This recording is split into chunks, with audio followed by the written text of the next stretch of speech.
खाइए, मैं देखती हूँ। ठीक है, अब आओ ना। रुक जा, मैं देखता हूँ। आ रहा हूँ।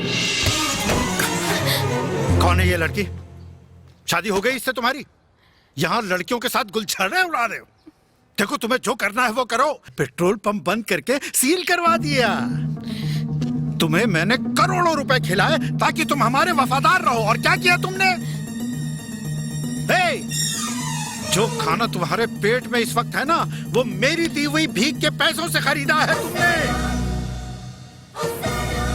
अगर कोई मेरे रास्ते में टांग अड़ाएगा तो मैं उसकी जान ले लूंगा, फिर चाहे वो मेरा भाई ही क्यों ना हो। मेरे साथ होने का वादा करते हो और काम मेरे खिलाफ करते हो। मुझको कम मत समझना। एक की जान लेने के लिए मैं पूरे घर तबाह कर सकता हूँ। अगली बार मेरे खिलाफ कुछ भी किया तो किसी को कानों कान खबर नहीं होगी कि तुम कहाँ गायब हो गए। इतने छोटे छोटे टुकड़े काट कर फेंकूंगा कि पहचानना मुश्किल हो जाएगा। हम जा रहे हैं। अबे चलो।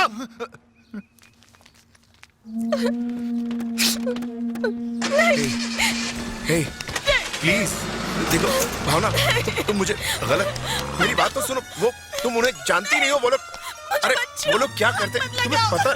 मैं ऐसा नहीं हूँ। भावना मेरी, मैं क्या कह रहा हूँ सुनो तुम मेरी। भावना देखो, भावना।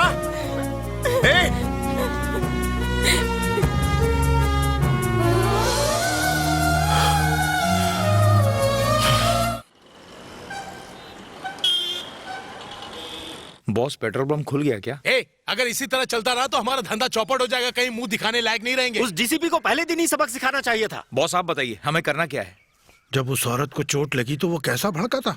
हमने कितना पूछा, वो कुछ नहीं बोला है। अरे वो सब छोड़ो। इस खबर को तो न्यूज़पेपर में छपना ही चाहिए।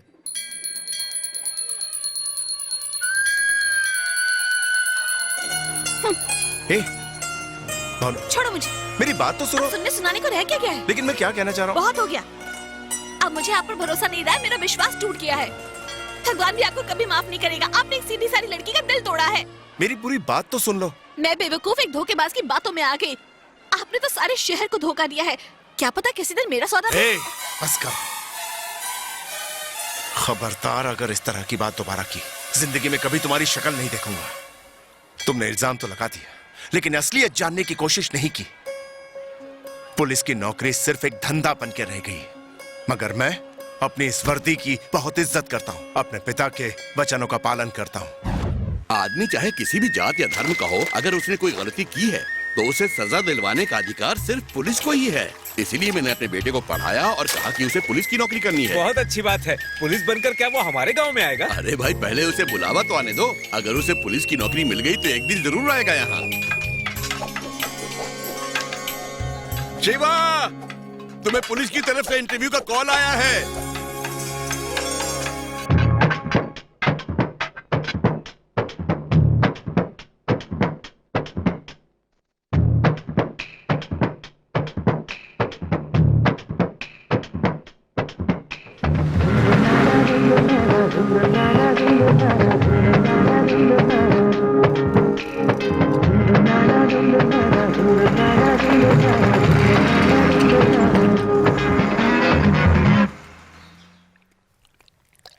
बेटे, कैसा रहा तुम्हारा इंटरव्यू?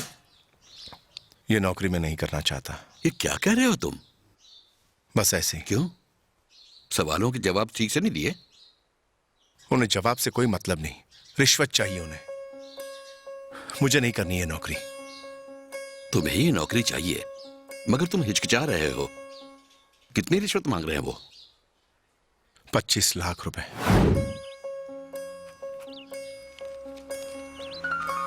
बाबूजी, ये सब क्या है? रिश्वत का इंतजाम। जमीन का सौदा कर दिया 20 लाख में, घर गिरवी रख दिया 5 लाख में। जमीन और घर का सौदा करके? बेटे, कुछ पाने के लिए कुछ खोना ही पड़ता है। 30 साल पहले मैंने खुद को बड़ी मेहनत से पुलिसमैन बनने के लिए तैयार किया था, मगर मेरे पिताजी रिश्वत के 8,000 नहीं दे पाए और मैं पुलिसमैन नहीं बन पाया। इस तरह न चाहते हुए भी जब मुझे खेतों में काम करना पड़ा तो बड़ी तकलीफ हुई। मैं नहीं चाहता कि मेरे जैसा हाल तुम्हारा भी हो।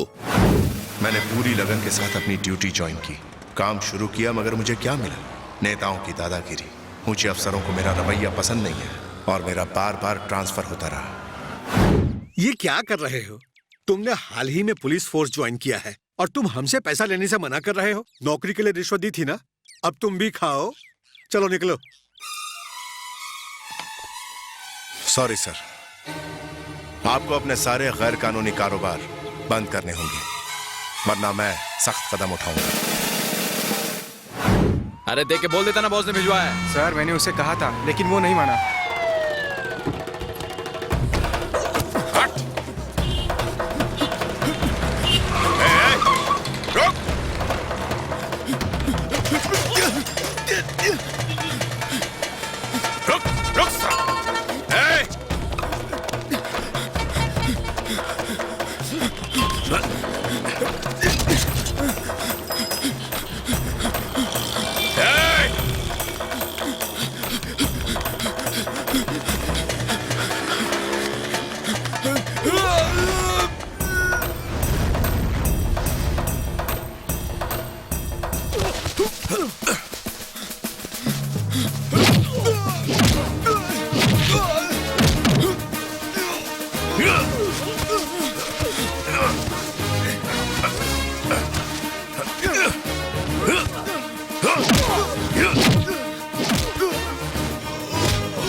अरे भाई, तीर बिना धनुष किस काम का?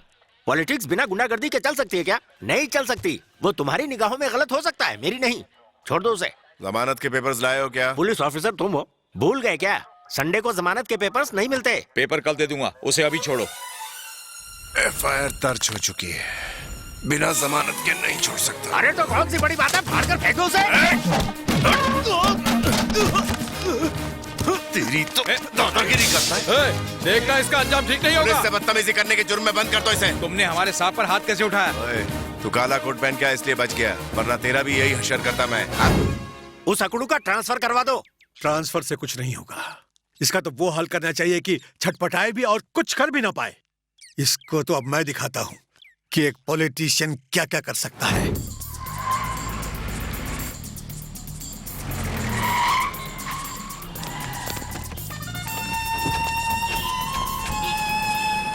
हम विजिलेंस डिपार्टमेंट से आए हैं। हमें खबर मिली है कि तुमने रिश्वत खाई है।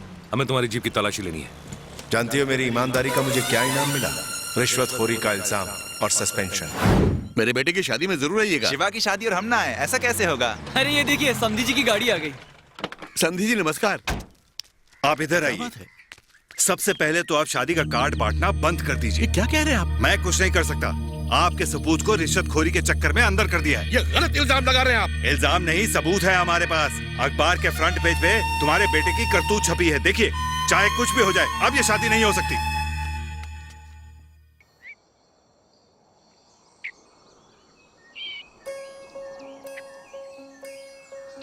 बाबूजी, आप भी इन बातों पर विश्वास करते हैं?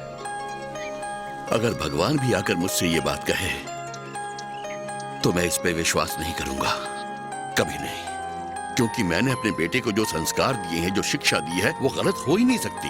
अगर गांव वाले कहते हैं कि मेरा बेटा रिश्वत ले रहा है तो वो सब बकवास करते हैं। क्या ईमानदारी की यही सजा है? इंसाफ और कानून तो जैसे दफन हो गए हैं। एक ईमानदार अफसर को सस्पेंड कर दिया। सिर्फ बहादुर होना ही काफी नहीं होता, कभी दिमाग से भी काम लो। तूने रिश्वत नहीं ली, फिर भी तुझ पे इल्जाम तो लगा ना। आज के बाद तू रिश्वत लेना और उन्हीं पैसों से अच्छा काम करना। अगर यहाँ पे 100 लोग बुरे हैं तो उन्हें भूल जाओ, पर यहीं 4 अच्छे लोग भी तो होंगे। तुम उनके लिए अच्छा काम करो। रामायण में कहा है, अगर बाली अच्छा होता तो राम उस पर सामने से वार करते, मगर वो बुरा था इसलिए राम जी ने छुप के वार किया। युद्ध के नियम के अनुसार ये गलत है, मगर इंसानियत की नजर में यही सही है। बेटे शिवा, तेरे पैदा होने से पहले मेरे 5 बच्चे मर गए थे। तू मेरी छठी औलाद है, इसलिए मैंने तेरा नाम रखा शस्त्र शिवा। यानी 5 मृत्यु के बाद हुआ शिवा तेरा जन्म। अब शिव की तरह संहार कर अपने शत्रुओं का और अंत कर दे सारी बुराइयों का। अच्छाई के लिए बुराई का नाश करना जरूरी है, बहुत जरूरी है। मुझे खुद को बेगुनाह साबित करने में 6 महीने लग गए। बहुत मुश्किलों का सामना किया मैंने। भ्रष्टाचार और बेईमानी हर जगह मौजूद है। उन्हें उसूलों के साथ ठीक करना आसान नहीं, इसलिए मैंने अपने बाबूजी की बात मानी और अपने आप को पूरी तरह से बदल डाला।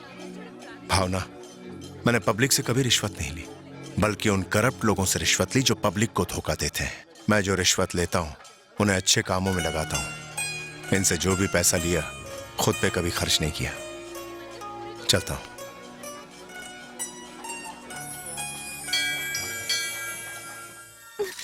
अरे हम उनसे ऊंची जात के हैं, वो हमारी बराबरी का नहीं है, फिर भी तुमने ऐसी गलती कैसे कर ली? वो बहुत अच्छे इंसान है। अभी उम्र है क्या है तेरी जो तू इस तरह की बातें कर रही है? आप उनसे फोन पर बात करके देखिए ना। चुप रहो तुम, इसीलिए मैं तुमसे कहता था कि बेटी पर नजर रखो, वो कॉलेज जा रही है या कहीं और जा रही है। बस कीजिए, बेचारी छोटी सी बच्ची है, इसकी क्या गलती है? अगर आपने प्यार दिया होता तो ये घर के बाहर प्यार के लिए भटकती क्या? आप उनसे बात तो कीजिए। क्या बात करें उनसे? उनसे ये कहें कि तुम हमसे नीची जात वाले हो? पता है कितनी बेइज्जती हो जाएगी। आपको पार्लियामेंट में होना चाहिए। बकवास करते हो। देखो, इस पर पानी डालने से कुछ नहीं होने वाला है। उस लड़के को फोन करो और उससे बात करके देखो। कॉफी लीजिए ना। शक्कर घोलने के लिए पहले कॉफी को अच्छे से हिलाओ। कॉफी गरम है, ठंडी करके पियो।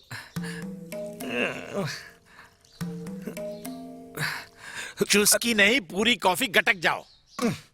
ये लोग तो कॉफी पिलाने की बजाय कॉफी पे लेक्चर पिलाने लगे। सब कुछ ठीक। हमारी बेटी एक पुलिस अफसर से प्यार करेगी, ऐसा हमने कभी सोचा ही नहीं था। दादी जी, चोर से प्यार करती तो गलत होता क्या? हमारी तुम्हारी कोई बराबरी नहीं है, तो बताओ हमारी बेटी तुम्हारे साथ कैसे खुश रहेगी? मैं आप लोगों के साथ एक दामाद की तरह नहीं बल्कि एक बेटे की तरह पेश आऊंगा, यकीन कीजिए।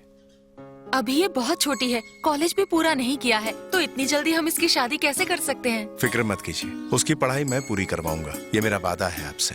अच्छा, अगर हम आपका ये प्रपोजल मान लें तो ये बताओ कि आप दहेज कितना लेंगे? शगुन के तौर पे आप सिर्फ 1 रुपया देना। 1 रुपया? दादाजी ये क्या हमें चिंदी समझता है? दामाद जी, इन्हें बताइए हम गए गुजरे नहीं है। मेरे बेटे की सैलरी 25,000 रूपए है। हमारी घरेलू कमाई 20,000 है जो मसालों के पैकेट बेचने से होती है। और पंडित जी हमारे। अरे दादाजी, मेरी बातें छोड़ो ना, कुछ और बात करो ना। चलो छोड़ दिया, कुछ और बात करते हैं। हम आपको दिल खोल के देंगे। आप मांगो, कितना मांगते हो? ठीक है, तो 5 लाख रुपए और 100 तोला सोना दे दीजिए। भाई, तुमने हमारी बातों को दिल पे ले लिया क्या? मुझे कुछ नहीं चाहिए, आपकी बेटी का साथ ही मेरे लिए काफी है। मैं आपकी बेटी से बहुत प्यार करता हूँ, उसे पालूंगा तो मैं समझूंगा मैंने सब कुछ पा लिया। मुझे आपका आशीर्वाद चाहिए बस। उठिए। ये हुई ना बात। खुश जुग जुग जियो। तो हमारा पहला दामाद कामचोर और दूसरा पुलिसमैन। दादाजी ये क्या कह रहे हो? अरे मैं तो मजाक कर रहा हूँ। आप तुम जरा संभल कर रहना। आप शायद इस रिश्ते से खुश नहीं हैं। आप पूरी तरह से तसल्ली कर लीजिए, मैं इंतजार करूंगा। शिवा बेटे, तुम एक बहुत अच्छे इंसान हो, लेकिन हमारे खानदान में तकरीबन 400 लोग हैं। तुम ही बताओ मैं उन्हें क्या जवाब दूंगा? छोड़िए ना, उन 400 को भूल जाइए। एक अच्छा इंसान रिश्तेदार बन रहा है। अरे श्रीनिवास, अगर मेरा बेटा होता और आपकी बेटी का हाथ मांगता तो आप बताइए मंजूर करते कि नहीं? मैं आज से इसे अपना बेटा मानता हूँ और इसके लिए आपकी बेटी का हाथ मांगता हूँ। उस दिन जब मैं तुम्हारे पैर छूने झुका था तो तुमने कहा था मैं आपके बेटे जैसा हूँ। मेरे लिए इससे ज्यादा खुशी की बात और क्या होगी?